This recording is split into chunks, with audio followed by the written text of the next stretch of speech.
Twitter CEO Jack Dorsey has spoken. The Bluebird plans to ban all political ads. Is the impeachment question also a weakness for Democrats? We are back with Democratic strategist Matt Corradoni and Senior Director of Policy for the Conservative Partnership Institute, Rachel Bovard. Let's start with this Twitter thing, Sagar. Yeah, it's very interesting. So Jack Dorsey, CEO of Twitter, he put out a statement yesterday basically saying that they have made a decision to stop all political advertising on Twitter globally. They say, we believe a political message to reach should be earned, not bought. Now, I think this is a very stupid decision for many reasons. And I think the main one is that, so Ryan Grimm, again, a friend of the show, and I think he's very brilliant on this matter, which is that this ultimately benefits people who are establishment, right? Which is that turns out that Donald Trump, Bernie Sanders, and Elizabeth Warren spend the most on social. Why? Because they need to bypass traditional stovepipe establishment media channels in order to reach their people who are on social media. So by going against political advertising, it's actually a huge boon to the establishment. Rachel, what do you think? I think that's right. Yeah. I think it all boils down to this. The price of disruption just got a lot higher. Yes. And that is, I think, going to have a sweep across our political spectrum. But again, it really goes back to this idea. Are these publishers or are these platforms? Twitter presents itself as the digital public square, but increasingly is like, this is not allowed, this is not allowed, this is not allowed. And that's going to be a problem for our political discourse. But I think also when we look at the big tech front, this is just going to play right into that narrative. I agree. I couldn't agree more. Yeah. And Matt, I mean, you work on these campaigns. I'm sure you've probably bought or at least overseen the purchase of some of these ads on Twitter. Twitter money. So maybe not. How much does this matter? So I think where the missing part of the debate here is the Democratic debates, actually, right? Because they put the low dollar donor threshold. There were a lot of campaigns out there spending money, spending more than they were making to get individual $1 clicks. Yeah. So people are using Twitter in an inflated way to substitute to equal grassroots. Sure. The real Democratic electorate doesn't live on Twitter. It's more moderate. They're not consuming as much news. They're not sitting on their tweet deck all day just refreshing and checking for things. Sure. So I think this is smart in a way because it sort of takes the power out of Twitter and sort of says to you, even though you have the money to promote an ad and get 100,000 clicks, we're recognizing that does not necessarily translate into the popularity we think it does. Yeah, but there is an activist base on Twitter that does. I think Twitter is not real life. It's true. People who give. That's what my DMs say. Yeah, right? Yeah. Absolutely. No. But that activist energy matters. I mean, those are the people who are going to go out and make phone calls and knock doors and give those $5 and $10 to campaigns. I just think it's kind of a cowardly move. Rather than actually taking a stand and saying well, this is our process and this is how we're going to do it, which either the left or the right is going to hate you however you do it. You just opt out, which I just think it's cowardly. Well, I think it goes back to the control that big tech has over our political discourse. This is going to change again the disruptor ability to get into these non-mainstream media outlets. Trump communicates directly through this for a reason. It's because the mainstream media networks aren't going to broadcast this message. This is equally true on the left.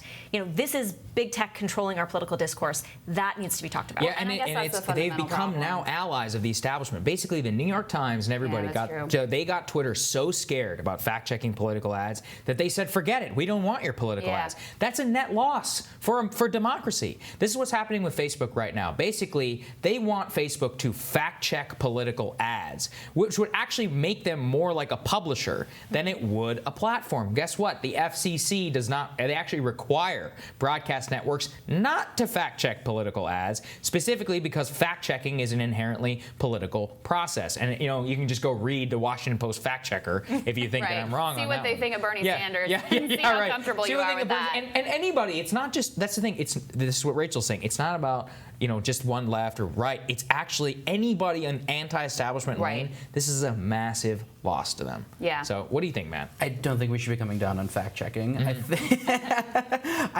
think fact checking is BS. Most of it is BS. But there should be some sense of responsibility online, right? Either the voter needs to go and check on that and see, is this information I'm receiving accurate? But I also think these platforms need to recognize that there are people using these platforms just to spread lies and falsehoods and attacks. We don't ask TV networks to fact check political ads. We don't ask TV networks viewers to act as an advocate on behalf of the viewer. We trust viewers to be smart enough to discern what is true and what is not. If what you're saying is true, if you're saying that the platform has a responsibility to do that, they are no longer a platform. Yeah, correct. They are now a publisher. The way we treat all these outlets now needs to be. This is a legal framework. I think Rachel's point is the right one, which is that any of these outlets have so much power, or any individual like Mark Zuckerberg would have so much power, is in and of itself, regardless of what decision they make, whether they're well-intentioned, smart, ill-intentioned, liberal, conservative, etc. It's a problem for one unelected person to have that much power. Speaking of one unelected person who has a lot of power in front of the show. Yeah, that's right. Kyle Kulinski was recently on Joe Rogan's podcast, and he had some pretty interesting, I mean, we always like Kyle's analysis, smart guy, and he had an interesting take on impeachment. Let's take a listen. And you see it with every single scandal that Trump's involved in. You see how incredibly pathetic and ineffectual and weak the Democrats are at marketing and strategizing. And you see how good he is, because he is, no matter what it is, he's going to flip it. He's going to flip it back on you. So the new thing is the Ukraine thing. I don't know how closely you've been following this. But the Ukraine thing, he basically got caught on a phone call asking for dirt on his political opponents, Joe Biden. He was talking to the president of Ukraine. And he said it in so many words. I mean, he likes to say there was no quid pro quo. But there doesn't have to be. It's implied. Everybody knows what you're asking for. You're asking for dirt on your political opponent. Right. So everybody's melting down and going, oh, my God, man, you can't do that. This is violating every rule. This is violating every norm. This is not something any president should be doing, relying on a foreign power to get dirt on your political opponents. What does Trump do? Again, goes right back on the offense, and he goes out there and says, I have every right as president to investigate corruption, and Joe Biden is incredibly corrupt, and all I'm doing is I'm, trying to figure out, why was Hunter Biden getting $50,000 from an energy company? He doesn't know anything about energy. Why is he getting this? And so now, again, the conversation isn't, man, Trump shouldn't have been doing that. The conversation is, okay, sure, maybe Trump shouldn't have been doing that, but goddamn, Joe Biden's son and Joe Biden's family is really corrupt, aren't they? So good. I mean, he's really good. He does spot a good on, job. right? I mean, Matt, that's my thing is, look, of all the things you could impeach Trump for, this seems like the lamest approach you could possibly take. Like, his corruption is illegal and ours is technically legal, so that's the hill we're going to die on. Well, I think we're buying into the Republican argument of look at the process, not the substance when we say that. And that's what Republicans have been doing. They've just been attacking this process the entire time because the substance is so bad for them.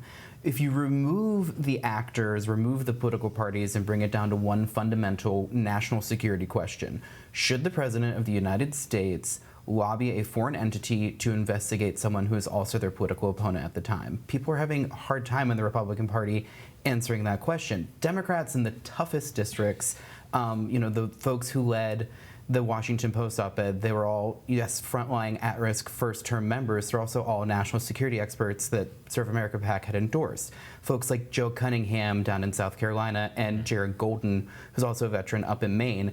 These are folks in the Democratic Party who, under normal circumstances, would not want to touch impeachment with a 10-foot pole, who are saying, wait a minute, like, this is a national security issue, and we need to go for it. At the same time, let's also look at it in a vacuum. Should the son of the sitting vice president of the United States be sitting on a Ukrainian energy company, earning untold sums of money, representing a Ukrainian businessman, sitting on Amtrak's board, getting $1 billion loan from China? I can go on and on and on, right, Rachel? That's the truth is that it's Washington amok, and you can't look at it, quote unquote, just in a vacuum, because that's not how politics works, which is it is a systemic indictment of this place that we all live in. No, 100%. I think it goes back to the point Crystal raised, which wasn't a process argument. It was a substance argument.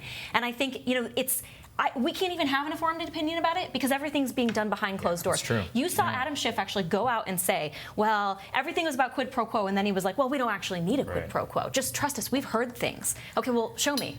Don't show me the selectively released text messages. Show me the transcripts. Show me everything. Because I think what you're getting into is almost a difference of opinion. It's a CNN circus. I mean, here's my thing. Like, I agree with you, Matt. I don't think that's okay. Like, I don't think it's cool to do. I don't think that the president should be holding military aid hostage, although I'm not willing to, to me, the principle of military aid to Ukraine is not, some sacrosanct thing.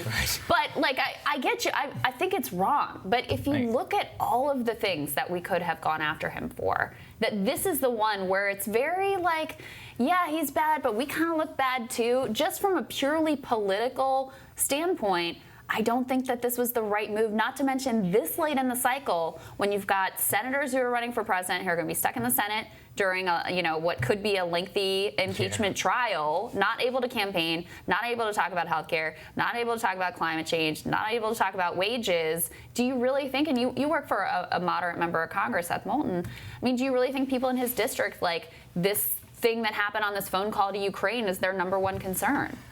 I think that the way Democrats are looking at this right now is through the arc of history. Your point about, is this the worst thing he's done? Here's the thing, prosecutors all the time go after the thing that they can get a conviction on. If there's multiple crimes, they pick the one that this is a political You're not going to get a conviction. This isn't a legal process. But It's like the Senate's not going to do anything. Well, and we that's can't just sit on our hands and say, this isn't the worst thing he's done. This is, we have an election coming up and this makes us look bad also. We have to think about the larger arc of history and how we're going to be judged. You don't have to sit on your hands. You can win an election. There's an election. Like, go out and campaign against Donald Trump. With ideas. It's in a year from now. It's not that long. And even if we won that election, we'd be setting a precedent that it's okay for a president to abuse their power and withhold foreign aid for political purposes moving forward. I mean, the real thing is here, Democrats have been waiting to impeach President Trump since the second he got elected. Like, the headline in the Washington Post in January when he was inaugurated was, the case for impeachment. Like, this is just... But here's my view. If they were going to do it, they should have freaking done it then, rather than wait and then it's a year. Yeah. We have 1 year till Election Day. All right, guys. We will continue to have this conversation, as they say. Thank you so much. Thanks, guys. Thanks.